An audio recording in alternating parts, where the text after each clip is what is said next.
Hello friends, இன்றைக்கி நம்ம என்ன செய்ய போகிறோன்னா எக் நூடுல்ஸ் செய்ய போகிறோம். அதுக்கு தேவையான பொருட்கள்: கடாயை வச்சு முதல்ல எண்ணெயை ஊற்றி 2 முட்டையை போட்டு நல்லா தனியாக அதை ஃப்ரை பண்ணி தனியாக எடுத்து வச்சுக்கணும். அதுக்கப்புறமா அதுக்கு இன்னும் கொஞ்சம் எண்ணெய் ஊற்றி வெங்காயம் கருவேப்பிலெல்லாம் போட்டு நல்லா வதக்கிட்டு அது கொஞ்சம் பொன்னிறம் ஆனோடனே இஞ்சி பூண்டு பேஸ்ட்டு, கேப்சிகல், கோஸு, கேரட் இதெல்லாம் போட்டு நல்லா வதக்கணும்.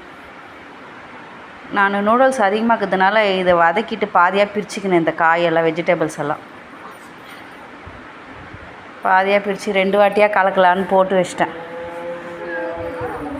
ஏன்னா நம்ம மொத்தமாக கலக்கும் போது அது சரியானபடி கலக்காது இல்லையா, அதனால் 2 டைமாக கலக்கிடலாம் அப்படின்னு சொல்லிட்டு பாதியாக போட்டுக்கிறேன். கரம் மசாலா போட்டுக்கணும், பெப்பர் போட்டுக்கணும்,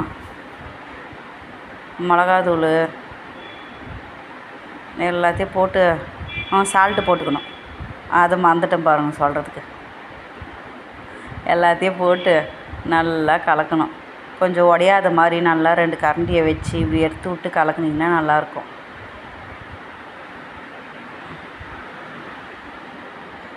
இப்போது சோயா சாஸ் ஊற்றி, சில்லி சாஸ், டொமேட்டோ சாஸ் 3 சாஸும் ஊற்றிக்கணும்.